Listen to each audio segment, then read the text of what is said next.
Hello students, good morning. हमने last video में chapter 9 the tribute first हमने पढ़ा था।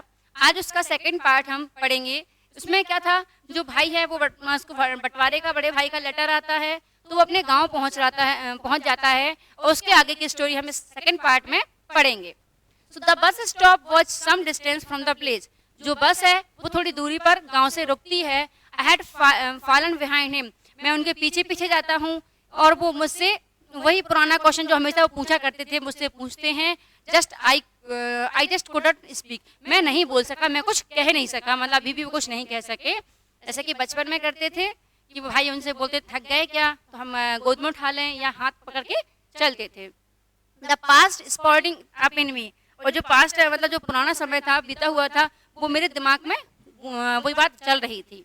तो the child hood days and the days now, जो बचपन के दिन थे और जो अब आज के दिन थे। टाइम हैज काम, जो टाइम था समय ने मुझे बदल दिया। I have change but my elder brother time could not bring upon him any change. तो उन्होंने कहा टाइम से मैं तो बदल गया, अपने भाई के लिए मैं बदल गया, लेकिन जो मेरे बड़े भाई हैं वो जैसे थे आज भी वैसे ही हैं। मतलब मैं ये नहीं है कि छोटा भाई है तो उसका बैग भी ले लिया, थक गए हो तो उससे कहने लगे हम तो उठा लेंगे। तो इस टाइप में वो पहले ऐसे थे वैसे ही आज हैं। As in those days, he was still walking in front of me carrying my bag. I felt so small. और आज भी मतलब उन दिनों भी और आज भी वो मेरे सामने चल रहे हैं और मेरा बैग लेके चल रहे हैं और मैं बहुत छोटा महसूस कर रहा हूँ। अब क्या होता है, हेजिटेटिंगली आई सेड। हेजिटेटिंगली मतलब होता है हिचकिचाहट में। मैंने कहा brother give me that briefcase, ये मुझे दे दो, let me carry it for a while, मैं इसे ले चलता हूँ, थोड़ी देर के लिए मैं ले लेता हूँ। लेकिन भाई क्या कहते हैं, चिंता मत करो, it's heavy and you are tired, ये भारी है और तुम थके हुए हो। Let us quicken our steps, और हमें जल्दी जल्दी कदम बढ़ाने चाहिए, तुम्हें भूख भी लगी होगी और शाम के खाने का टाइम हो गया है। और मैं उनको पीछे करते हुए चुपचाप चला जा रहा था। अब वो दोनों भाई घर पहुंच गए। We reached home, it was already dark, अंधेरा हो चुका था। The time for the lighting of wicks before the tulsi plant, यानी कि जो लाइटिंग का टाइम हो गया था, शाम को लाइटिंग वगैरह जलती है उसका टाइम हो गया था। Unlike those days none of my nephew, मतलब पहले की तरह जब मैं पहुंचता था या मतलब जब वो वहाँ रहते थे तो उनके जो भतीजे हैं वो उनकी तरफ मतलब दौड़ के आते थे, बड़े खुश होकर आते थे कि हियर्स अंकल, मतलब अंकल जी आ गए, चाचा आ गए। मेरी भाभियाँ आती थी और मतलब जो भाभियाँ हैं, my sister in law did not run from the kitchen to receive me, और मेरी भाभियाँ भी किचन से बाहर नहीं आई मुझे रिसीव करने के लिए। It was ought quiet and calm, मतलब बहुत शांत और शांत वातावरण था। सिर्फ मेरी माँ जो आई मेरे पास खड़ी हो गई, और जो सेकंड ब्रदर था उसकी वाइफ थी वो भी कहीं दिखाई नहीं दे रहे थे। और पूरा घर क्या था, एक अनयूजुअल यानी कि एक अजीब सी हवा चल रही थी, यानी कि एक अजीब सा माहौल बना हुआ था। अब as if the house was preparing for its ultimate collapse, और जैसे कि घर एक बिल्कुल तैयार है, मतलब पूरा माहौल ऐसा था कि बिल्कुल आओ और बंटवारा हो जाए, यानी कि उसी के लिए बैठे थे कि आओ और अपना काम करें। किसी को उनके आने की खुशी नहीं थी, किसी को उनको रिसीव नहीं किया उन्होंने। इसके बाद अब उन्होंने सोचा कि मैं नॉर्मल होने की कोशिश करता हूँ। I try to be normal with everyone, तो मैंने कोशिश की सबसे नॉर्मल बिहेव, यानी कि मतलब लगे नहीं ऐसा कि मुझे कुछ मन में है या कुछ दिमाग में चल रहा है, कुछ भी नहीं। But there was the annual lull around, लेकिन पूरी तरफ चारों तरफ क्या था, एक अजीब सा वातावरण फैला हुआ था।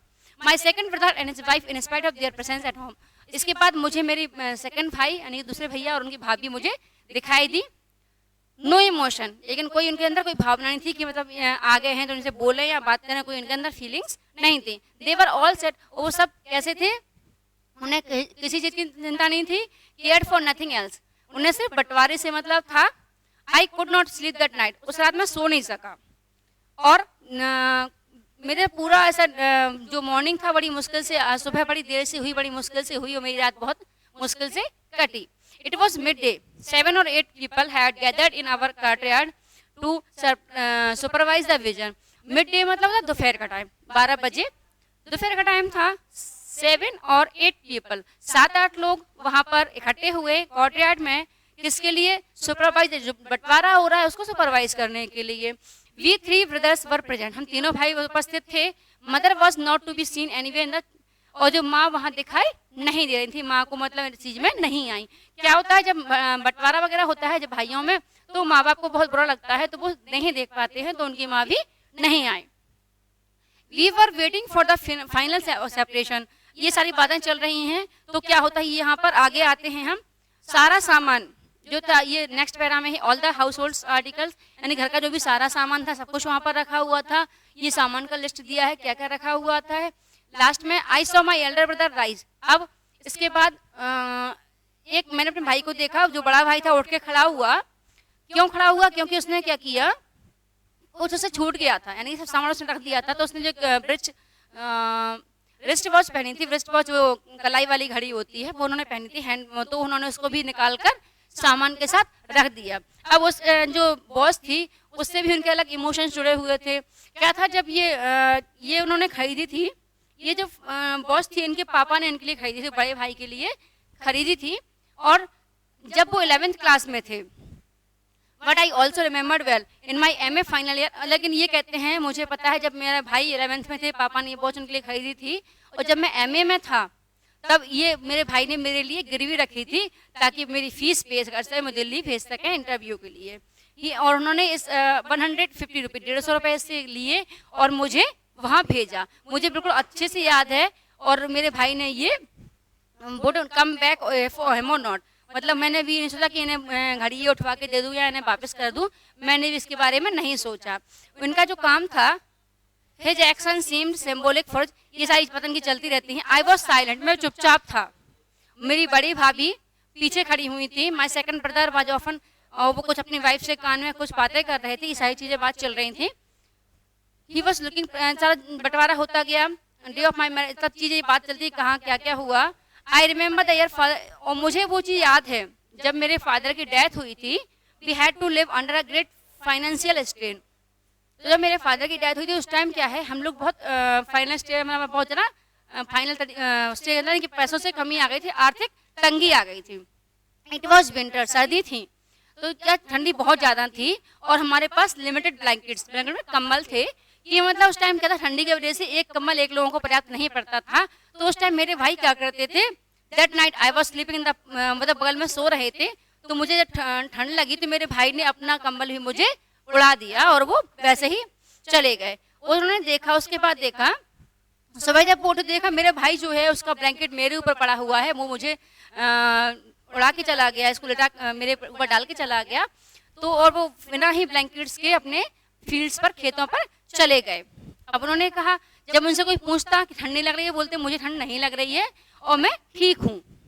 अब वो ये सोचते हैं, उन्हें मतलब अपने में सेम फील हो रहा है। कैसा? वो कहते हैं, now I have comfortable income, मेरी एक मतलब कंफर्टेबल कमाई है। फिर भी मैंने कभी उनके बारे में नहीं सोचा कि उनके लिए कुछ खरीद कर मैं दे दूं। तो उन्हें अपने आप में बहुत शर्मिंदगी से महसूस हो रही है। अब वो जो सेम ब्लैंकेट जो उन्हें उड़ाया करते थे, वो ब्लैंकेट भी यहाँ पर इस सामान में था, with all the other thing, उस चीज़ों के साथ में। अब उन्हें क्या हुआ, बहुत बातें फील हुई। लेकिन whatever the second brother demand, my elder brothers agree to, और मेरे जो दूसरे भाई ने जो कुछ भी मांगा, सामान का बंटवारा हुआ, तो ऐसे होता ना, हमें ये चाहिए, हमें चाहिए, इस तरीके से मतलब बातें उन्होंने की। तो जो उन्होंने मांगा मेरे भाई ने उन्हें वो दे दिया। अब उन्होंने कहा, जो मेरे हिस्से की जमीन थी, मेरे हिस्से की प्रॉपर्टी, उसका उन्होंने बड़े सेकंड ब्रदर ने 18,000 रुपये उसका प्राइस लगाया कि मतलब तुम तो बेचोगे तो हमें ही दे दो। तो 18,000 में सारा उनका वो खरीद रही थी। अब क्या होता है, ये बेचेंगे कि नहीं बेचेंगे? बड़े भाई ने बहुत मतलब अपना बड़प्पन दिखाया, सबके लिए सब कुछ कर दिया, और छोटा भाई भी अपना बैठा चुपचाप सब सुन रहा है, और बीच वाले भाई ने इनके लिए पैसे कीमत लगा दी इनकी प्रॉपर्टी की। अब क्या होता है, in the evening my elder brother took me along with him so to sow the paddy fields and where to be mine. अब शाम को मेरे भाई मुझे अपने साथ ले गए, मुझे दिखाया कि ये खेत तुम्हारे हैं, और मुझे बताने के लिए वो ले गए। और मैं चुपचाप उनके पीछे पीछे चला गया।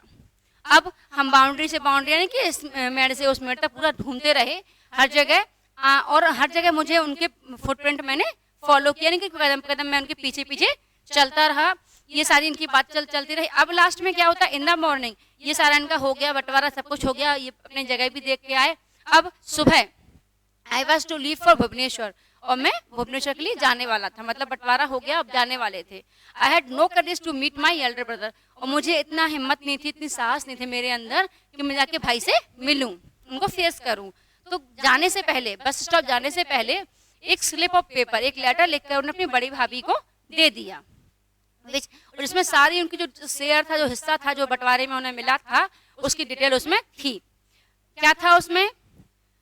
आई had asked to her deliver, इन्होंने कहा कि उनसे कहा कि ये मेरे बड़े भाई को दे देना, मैं घर से बाहर जाऊं उसके बाद दे देना, मेरे जाने के बाद मेरे बड़े भाई को ये आप दे देना, अपनी बड़ी भाभी से बोला। और उसमें क्या लिखा था? Brother, what shall I do with the lands, मैं इस भूमि से, इस प्रॉपर्टी से क्या करूंगा? You are my land from I could harvest everything in my life, आप मेरा प्रॉपर्टी हो, आप मेरी जमीन हो, जिससे मैंने हर चीज अपने जीवन में पाई है। हार्वेस्ट में उगाना है, हमने जो चीज पाई हैं वो सब आपसे पाई है। आई नीड नथिंग, मुझे आपके अलावा कुछ नहीं चाहिए, मुझे सिर्फ आप चाहिए। Accept this please, if you deny I shall never show my face to you again. अब उन्हें अगर आप मना करते हो तो मैं कभी भी जीवन में आपको अपना फिर से चेहरा नहीं दिखाऊंगा। तो छोटे भाई ने यहाँ कितना अच्छा काम किया, उसकी मतलब जो वाइफ थी उसने भी उसका साथ नहीं दिया, पता नहीं क्या क्या प्लानिंग कर ली, और बीच वाले भाई भाभी ने तो बंटवारा अपना हिस्सा अच्छा ले लिया। लेकिन बड़े भाई ने सबसे पूरी लाइफ स्ट्रगल किया, सबके लिए सब कुछ किया। उसके बारे में बाबुली जो नाम का छोटा भाई था, उसे बाद में बहुत बुरा लगा। वो एक अच्छी इनकम कमाता था, अच्छी उसकी इनकम थी, इसलिए उसने जो भी अपनी प्रॉपर्टी थी वो बड़े भाई को लिख दी और उनसे रिक्वेस्ट की कि वो इसे एक्सेप्ट करें।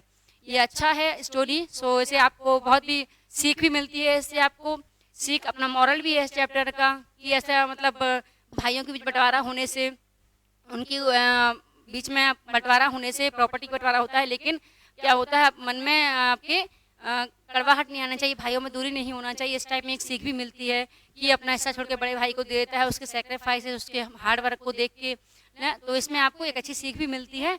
सो इसको भी आप दोनों पार्ट्स को पढ़ेंगे, अच्छे से समझेंगे। So read it, repeat it. Thank you.